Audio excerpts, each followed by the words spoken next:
এত ছাত্র আন্দোলন লিড করেছি, জামাতের শিবিরের কারোর সাথে আমার কখনো আন্দোলন সংগ্রাম নিয়ে আলাপ আলোচনা নেই। তাদের পরামর্শ আমি কখনো আমার সাথে সুযোগ হয় নাই কিংবা গ্রহণ করি নাই। তাদের আন্দোলনকে আমি রেকগনাইজ করি। মানে স্পিকার, আমি শুধু 2-3টি নিউজ লিঙ্ক আমাদের বন্ধুদের উদ্দেশ্যে পড়ে শোনাতে চাই, আমাদের সংসদ সদস্যের উদ্দেশ্যে, যেটা গতকালকে আমাদের একজন মাননীয় সংসদ সদস্য জনাব আন্দাল ইব্রাহিম পার্থ তার বক্তব্যে বলেছেন, আমরা যে গত 17 বছর লড়াই সংগ্রাম করেছি, দেশের মানুষের মুক্তির সংগ্রামকে এগিয়ে নিয়েছি, আমরা সেটি জেনজির সাথে, তরুণ প্রজন্মের সাথে কানেক্ট করতে পারছি না, যার ফলে তারা হয়তো সঠিক বিষয়টা জানছে না।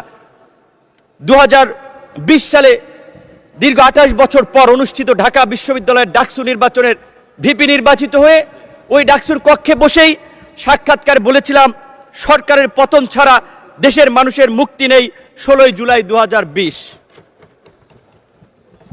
মাননীয় স্পিকার, জুলাইয়ের 26শে জুলাই 2024 বাংলা ট্রিবিউনের একটি নিউজ, সেখানে লেখা আছে আন্দোলনকারীদের দাবি দেওয়া লিখে দিয়েছিলেন নূর।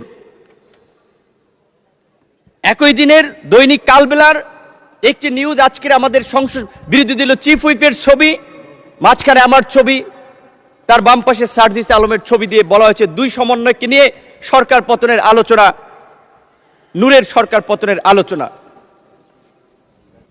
বাংলা BDNews24.com 26শে জুলাই সেতু ভবনের নাশকতা, নূর কারাগারে রিমান্ডে নির্যাতনের অভিযোগ, আন্দোলনকারীদের 8 দফা কর্মসূচি নুরুল হক নূর লিখে দিয়েছিলেন বলে তথ্য রয়েছে ডিবি তদন্ত কর্মকর্তা।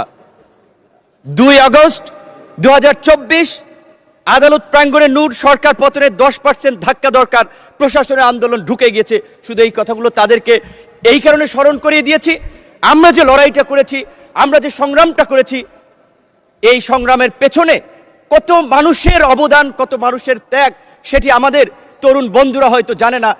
তারা হয়তো মনে করেছে ফুটবলের 90 মিনিটের খেলায় হয়তো চান্সে কেউ 5 মিনিটে গোল দিয়ে দিয়েছে, তারা ভেবেছে আমরাই সেরা খেলোয়াড়, কিন্তু তারা খেলোয়াড় নয়। মাননীয় স্পিকার, এই জুলাইয়ের 12ই জুন 2024 আনুষ্ঠানিকভাবে যুগপৎ আন্দোলনের বৈঠকে বিএনপির গুলশান কার্যালয়ে আজকের বিএনপির মহাসচিব এবং একই সাথে স্থানীয় সরকার মন্ত্রী জনাব মির্জা ফখরুল ইসলাম আলমগীর, অর্থ পরিকল্পনা মন্ত্রী জনাব আমির খসরু মাহমুদ চৌধুরী সহ অন্যান্য আমাদের প্রতিনিধি দলে যারা ছিলেন, তাদের সাথে আলোচনায় বলেছিলাম এই ছাত্র আন্দোলনের স্ফুলিঙ্গ বারুদের মতো জ্বলে উঠবে, এই ছাত্রদের পাশে থাকতে হবে, আপনারা ছাত্র দলকে সেইভাবে নির্দেশনা দিন। তারা সবসময় আমাদেরকে বলেছে তোমরা যখন যেভাবে সহযোগিতা চাও ছাত্রদল প্রস্তুত থাকবে। ভারতের শিলং অবস্থিত সালাউদ্দিন আহমেদ, আমি তাকে রেসপেক্ট করি, তার সাথে যে কয়েকবার কথা বলেছি, অত্যন্ত বিজ্ঞ লার্নেড মানুষ মনে হয়েছে।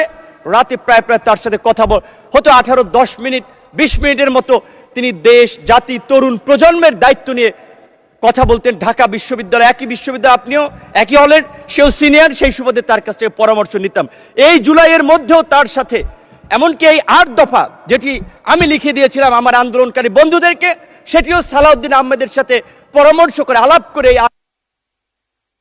মাননীয় সদস্য, আসলে সময় তো শেষ হয়ে গেছে, তারপরে আপনি কোঠা আন্দোলনের অন্যতম পথিকৃত ডাকসুর সাবেক ভিপি, সবকিছু বিবেচনায় নিয়ে আপনাকে আর 3 মিনিট সময় দেয়া হলো, দয়া করে 3 মিনিটের মধ্যে আপনার বক্তব্য শেষ করবেন।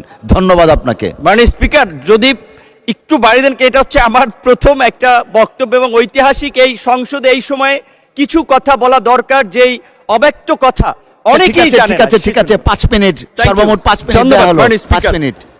মাননীয় স্পিকার, আপনি জানেন আজকের সংসদ নেতা বিএনপির চেয়ারম্যান জনাব তারেক রহমানকে 111-এর বিরাজনীতিকরণ প্রক্রিয়ার অংশ হিসেবে দেশ তাকে বাধ্য করেছিল, কিন্তু সুদূর প্রবাসে নির্বাসিত থেকেও তিনি দেশের সাথে, দেশের নেতা কর্মীদের সাথেই শুধু ছিলেন না, অপর রাজনৈতিক দলের সাথেও সম্পৃক্ত ছিলেন, যেই কারণেই 2022 সালের 30শে ডিসেম্বর আনুষ্ঠানিকভাবে 31টি দলকে নিয়ে সরকার ও শাসন ব্যবস্থা পরিবর্তনের 1 দফার যুগপৎ আন্দোলন সূচনা করেছিলেন।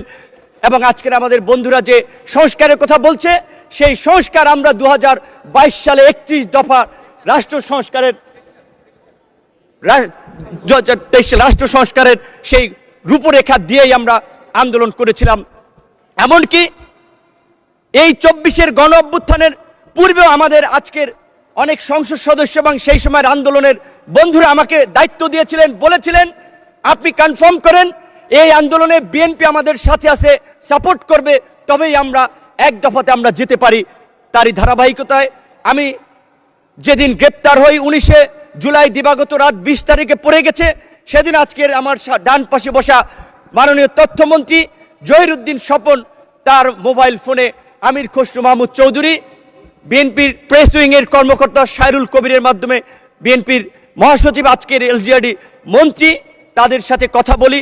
হেফাজতের নেতা থেকে শুরু করে অন্যান্য রাজনৈতিক দলের নেতৃবৃন্দের সাথে যোগাযোগ করেছিলাম, কিন্তু আমি স্পষ্টভাবেই বলবো আমি জামাত ইসলামের বিগত দিনের কন্ট্রিবিউশনকে অ্যাকনলেজ করি, কিন্তু আমার সাথে আনুষ্ঠানিকভাবে আন্দোলন সংগ্রামের বিষয়ে আমি এই যে ক্রাইসিস মোমেন্টে এত ছাত্র আন্দোলন লিড করেছি, জামাতের শিবিরের কারোর সাথে আমার কখনো আন্দোলন সংগ্রাম নিয়ে আলাপ আলোচনা নেই। তাদের পরামর্শ আমি কখনো আমার সাথে সুযোগ হয় নাই কিংবা গ্রহণ করি নাই, তাদের আন্দোলনকে আমি রেকগনাইজ করি।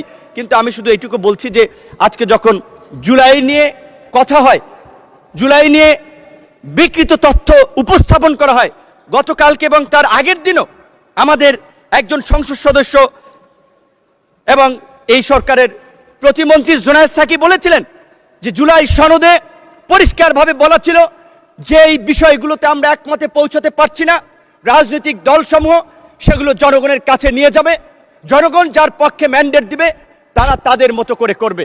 তো আজকে জুলাই সনদ যে ইস্যুতে বিএনপির দ্বিমত ছিল, নোট অফ ডিসেন্ট ছিল, সেটা বিএনপি বাস্তবায়ন করবে, এটাই স্বাভাবিক। কিন্তু এটাকে মিথ্যা, সত্যের সাথে মিথ্যাকে জড়িয়ে আমি মনে করি এই অপপ্রচার অন্তত আমাদের বিরোধী দলের বন্ধুদের করা উচিত নয়। এই সম্পর্কে আমি, তারা যেহেতু কোরআন হাদিসের রেফারেন্স মাঝে মাঝে দিয়ে থাকেন, তাই আমি একটি আয়াত দিয়ে আমি তাদেরকে বলতে চাই, যেটি সূরা বাকারাতে বলা হয়েছে, অলা তালবিসুল হক বিল বাতিলি ওয়া তাকমুতুল হককে ওয়া আনতুম তাআলামুন, অর্থাৎ তোমরা সত্যের সাথে মিথ্যার মিশ্রণ করিও না, জেনে শুনে সত্য গোপন করিও না। সুতরাং আমার বন্ধুদেরকে আমি বলবো, আজকে বিএনপি এবং তার জোট সঙ্গীদেরকে যেভাবে সংস্কার বিরোধী হিসেবে উপস্থাপন করা হচ্ছে, সেটি মোটেই একটি সুস্থ ধারার রাজনীতির লক্ষণ নয়। আজকে আমরা রাজনীতিতে গুণগত পরিবর্তনের কথা বলি, ইতিবাচক পরিবর্তনের কথা বলি। বাংলাদেশের সাবেক রাষ্ট্রপতি, সাবেক প্রধানমন্ত্রীর ছেলে, এই বাংলাদেশের জনগণের নেতা তারেক রহমানের লাইফস্টাইল, জীবনাচরণ, তার যে দেশ নিয়ে মিশন ভীষণ, আমরা তার মন্ত্রিসভায় কাজ করে আমরা দেখতে পাচ্ছি।